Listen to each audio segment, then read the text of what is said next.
Welcome to my show. It's a guest here. His name is GaKnew Roxwel. Mr. GaKnew, how are you doing, sir? I'm good. It's GaKnew, so without the K. Yes, thank you so much, sir. Yeah. Firstly, you are a multifaceted artist.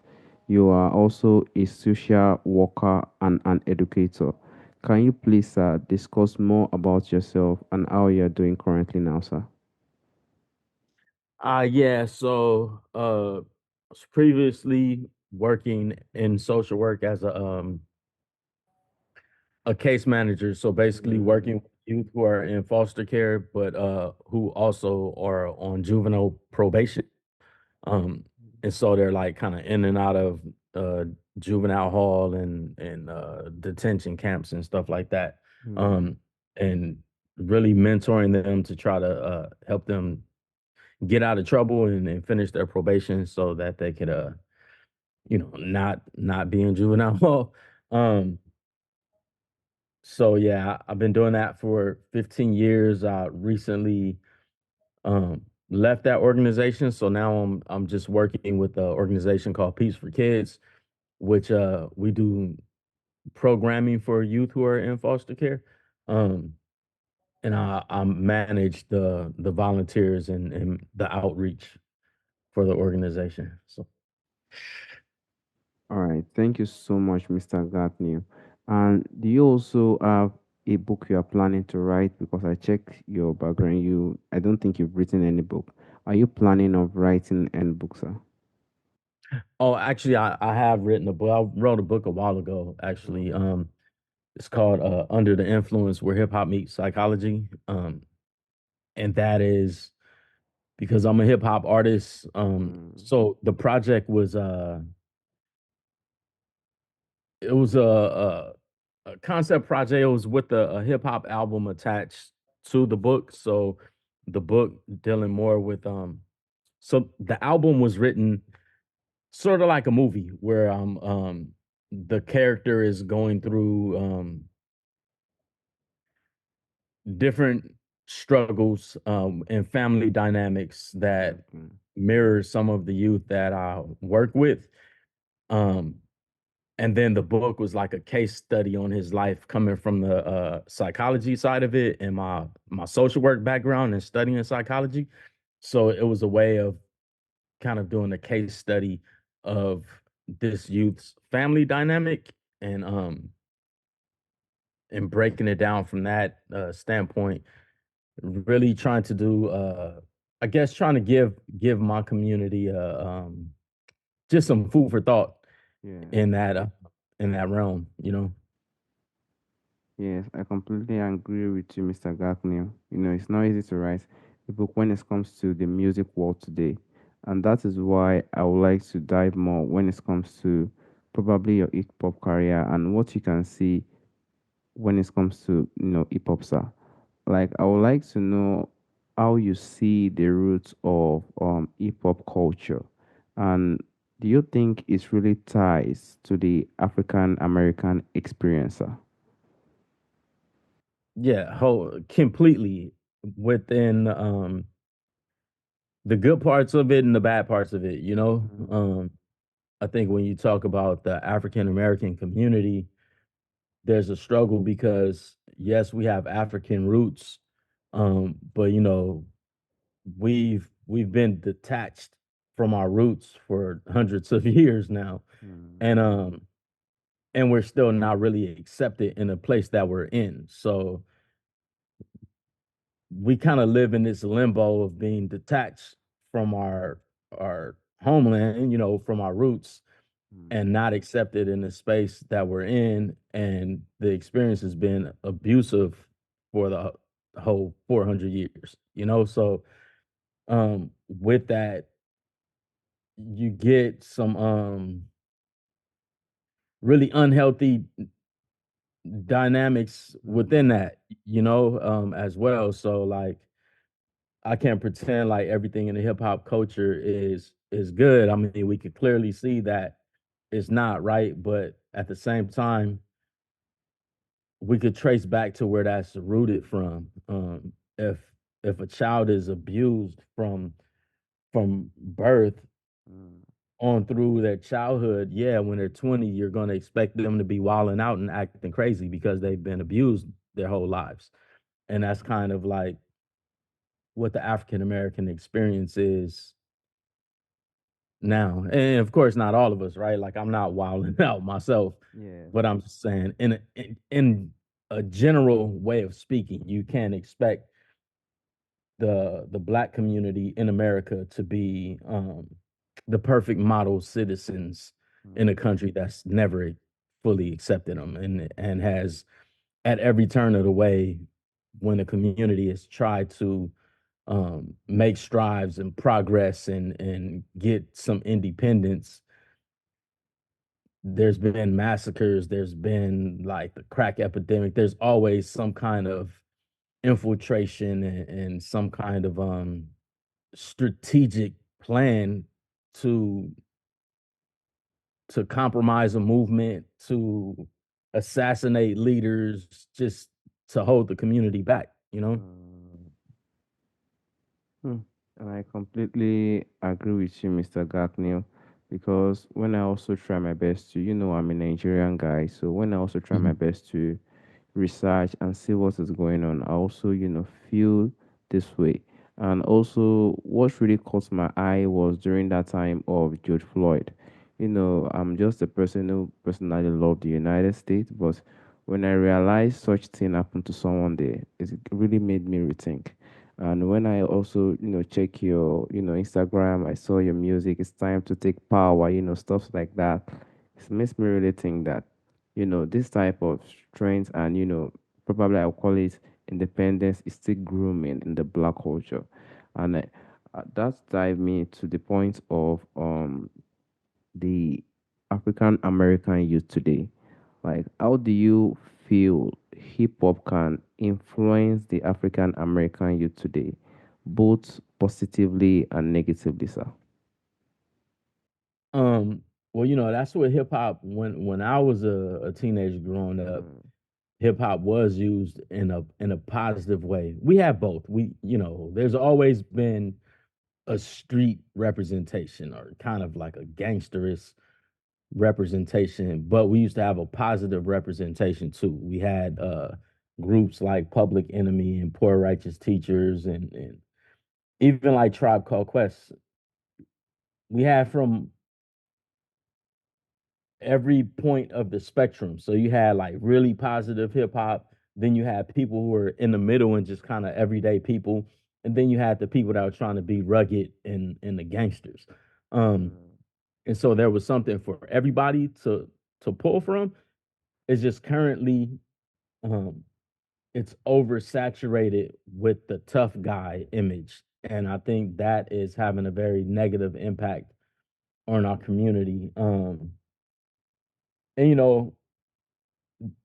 we can't blame that all on the record industry because a mm, lot of the artists that the youth listen to today are independent artists. So they're making the music and putting the music out themselves. So they have a responsibility for the voice that they're putting out. You can't blame the record yeah, industry when you're an independent artist putting out the music. Um, I definitely think it could have a positive impact when we decide that we're going to put out the positive messages, yeah, which is my angle. I kind of represent the voice of like the uncle in the neighborhood or the dad in the neighborhood that's like, I've lived some and I'm coming from a perspective of being able to tell you about the things that I've experienced and try to bring some wisdom to the table. Um, And what I realized, I was a teacher for a moment, and what I realized in being a teacher, the mm, kids discovered that I made music. They found me on YouTube, and so then we had little rappers in the school that would come to me and you just want to talk about hip hop and trade off verses and stuff like that. And I realized mm, that the kids still want to hear what I have to say. You would think that they don't just because of what all the negative music we're surrounded by and what they listen to. They would mm, introduce me to artists that I didn't know that exists. that were super negative, and the kids were following their model, and it stood out to me because these are kids that I've known all year, and now suddenly when he's telling me his rap, he's a completely different character, and he's trying to be the tough guy and the misogynist, and I'm like, man, I see you every day. Like that's not that's not who you are. But they would think that in order to be a rapper, that's what you had to be. And that tells me it's completely influence. And how I said before, when I was growing up, we had so many different types of rappers that you knew being a rapper didn't mean you had to be the tough guy because there were so many different representations. Mm, Right now, because we don't have all those different representations, the kids think if I'm going to be a rapper, that's I have to be like what's out there. So yeah. mm. And I also completely agree with you, Mr. Gackney. When something is grooming, people tend to, change the way it's being seen. And I can also bring it to the point of Africa today in the music aspect, which is Afrobeats. Hmm. When someone is grooming and grooming, we tend to try our best to let them understand that this is what our culture is all about. So that is why majority of them always caution themselves, even most of the time when they are creating music videos, the type of script they bring out when they are creating their music, because we are trying to pass a message. And I hope in the coming future, hip hop is going to be more positive and it will also groom in a positive way, the way it has been in history. And that also drive me to challenges, sir. What do you personally think are the challenges African American community face in ensuring that this hip hop culture remain authentic, sir? I think it has to get back to being authentic. Yeah. Um, that's the main, and I think it's a lot of insecurities and it's attraction to money. I think that Mm, when the focus becomes wanting to be famous and wanting to be rich, a lot of people compromise being authentic. They're trying to be what's selling and what's going to buy because the focus is to make money and the focus is to have fame. The focus isn't the message. And yeah. so for me, I think the question that every young artist has to come to, or every actually young person in general in our community, the question is what do you want your legacy to be? Like when you're passing away, you're gone. What do you want your legacy to be? What do you want people to remember you as? Yes. Um, and is it just a famous rapper? Like, but even in order to be that famous rapper, it still has to be what did you represent? Because there's been many rappers who passed away, but who stands out the most? It's like Tupac stands out the most. Why does Tupac stand out the most? Is because of what his music represented. Right. Mm, So he doesn't even stand out because, oh, he was a famous rapper. He stands out because of the messaging that was in his music.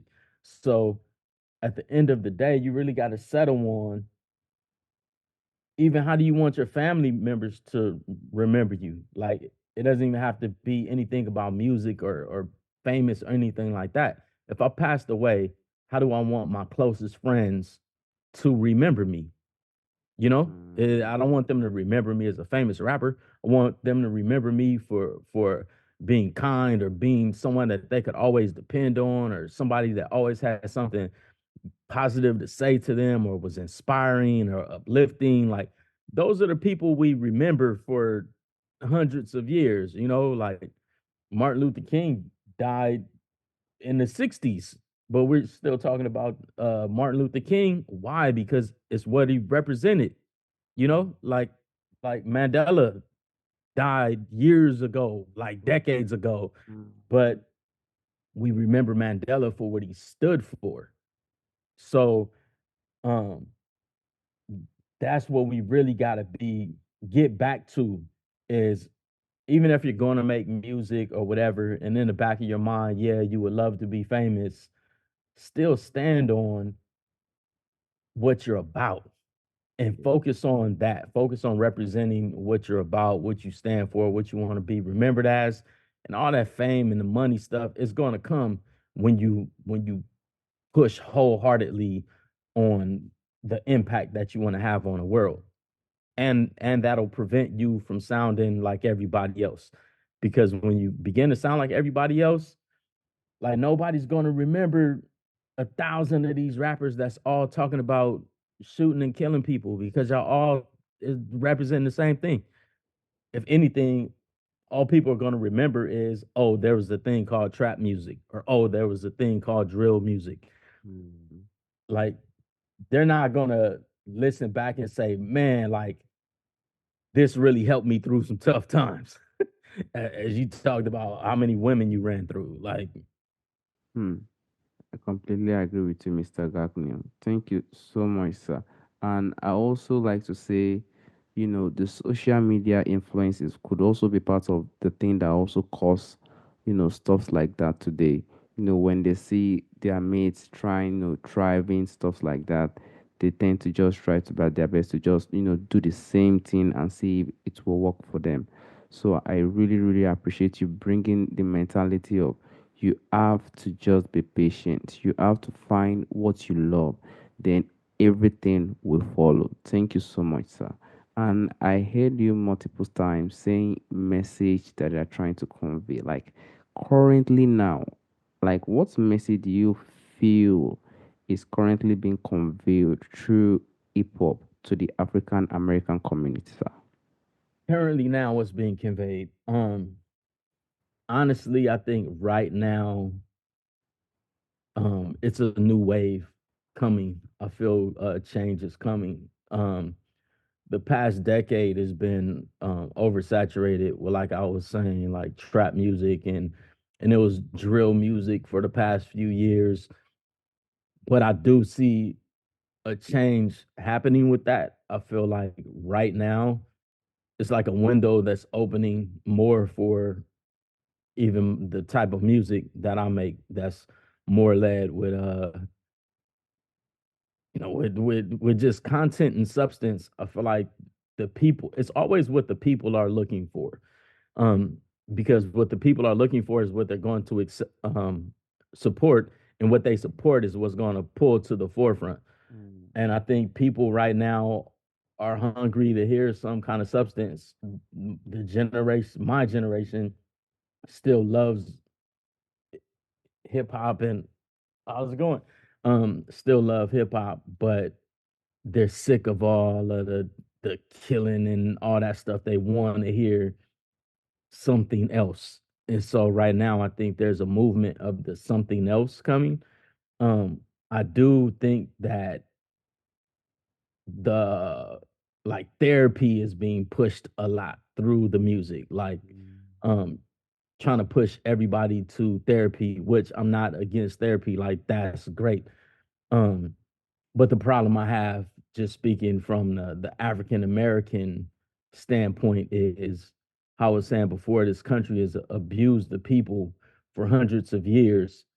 They still refuse to give like reparations or like stand on the fact that they were wrong in what they were doing.